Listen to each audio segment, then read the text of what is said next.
What is your style? When you step into a leader's job, you need to know what leaders are meant to do. After all this hard work, after all the amount of time and effort that you have put into your career, studying, trying to work hard, trying to show your skills and competencies, finally, you are leading the organization. You have all the authorities that you were dreaming of in order to put all the theories and all the different dreams in practice. The development of the leadership style does not happen from following hunches, learning from mistakes, and taking risks. It happens by trying to understand the important aspects that will play a key role in making others look up to you, believing in you, working hard to achieve the vision that you're putting in place, and willing to walk this extra mile in order to make the impossible possible. I used to hear it a lot. It can get lonely at the top sometimes. And I used to say, definitely not, because the leader is surrounded with hardworking people, is surrounded with a lot of team members, is surrounded with so many staff. So, how can it be lonely at the top? Being at the top and being a leader, it means that you need to embrace the vision. You need to set the expectations for the culture and the community, and you need to make sure that everyone is on task, everyone is doing what they are supposed to do, not busy with the concerns that you have. That's why when we look at the leader, we know that he has to move in between being at a distance and being very close on ground, pending the specific situation that he is dealing with. So, my advice is try to be part of a whole. Look for a mentor to call on when you need to. Cultivate a network of trusted advisors that you can rely on for support and encouragement. Let's take a specific situation. We all know that when we are setting KPIs for our organizations, we need to achieve what is outlined in those strategic plans. It's true. When we look at the different factors, we tend to see how one resolution could help all other people to perform at a better situation. Yet, if we reveal this one complexity, then people will be intimidated by it. Thus, the leader has to monitor closely what to disclose, how to disclose it, whom to share his fears, feelings, and emotions with, and how to handle the pressure without making people feel that they are under pressure. Let's look into specific titles that can help us understand better the style of leadership that we have to deploy. Dive deeply into yourself. When we dive deeply into our inner mindset, we might look for answers that will help us and guide us in the way we will set our path, in the way that we will guide and support everyone around us in order to avoid some complexities that could hinder us from being successful, from being role models for the people around us. Let's ask ourselves some questions, such as, what is different about me as a person that equips me to lead the organization? Have you ever asked yourself this question? What makes you different? What is it that you will be able to give to guide everyone around you, to help them to get the best work done in the best manner without burning everyone around? Another question: what is it about yourself that inspires others to follow? Is it your confidence? Is it your determination? Is it your flair for problem solving? Is it your relaxed manner? What is it? What is the strength in your character, in your skill and competencies that will allow people to look up for you, to believe in you, to trust you, and to subscribe to your vision? It's a very good question. Another question: how do you like to think of yourself?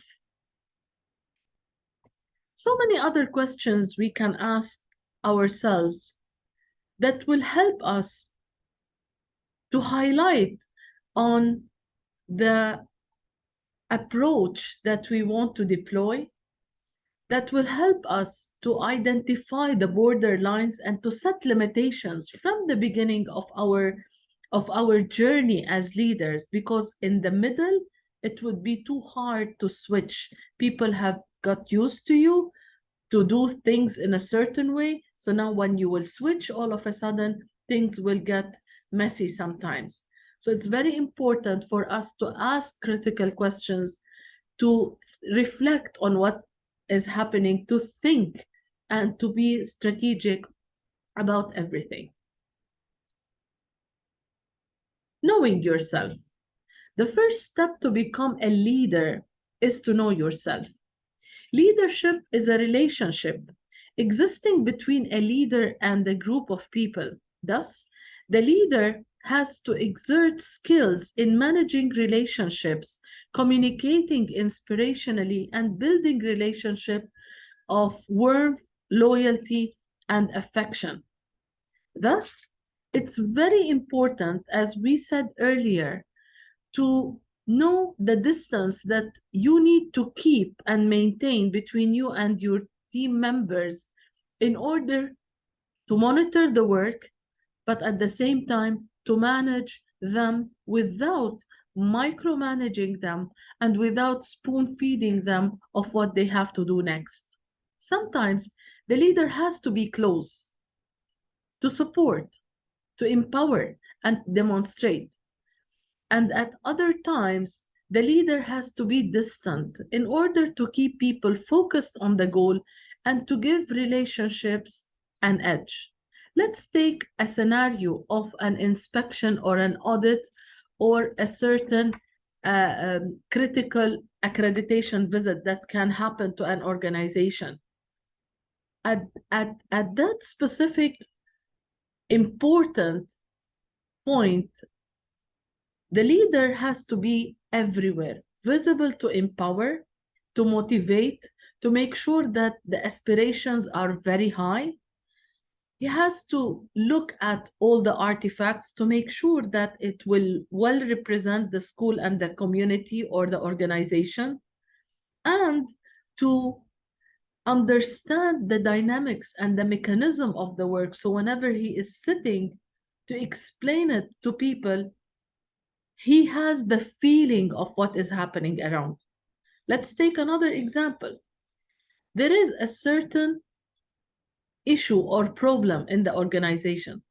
If the leader will step into solving it immediately, then this will make everyone so dependent on him, so weak.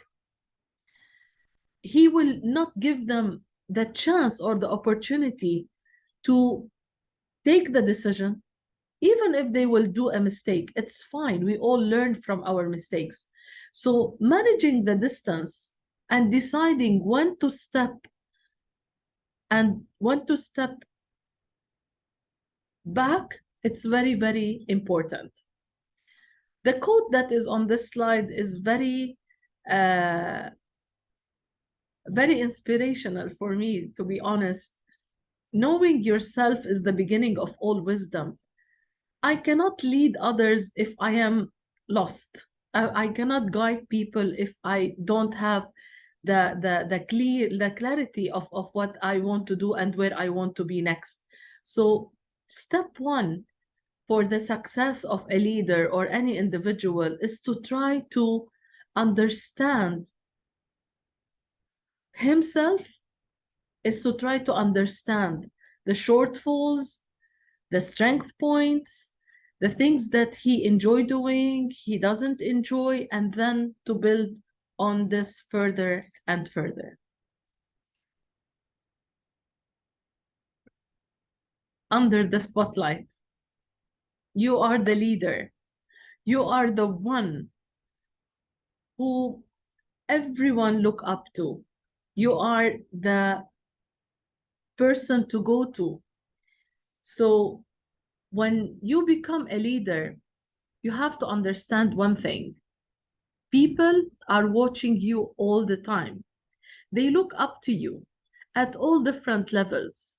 Your dress code, your appearance, your voice tone, your words, your actions, your arguments, everything. Your thinking mechanism, working habits, time management, conflict resolution, punctuality, adherence to policy.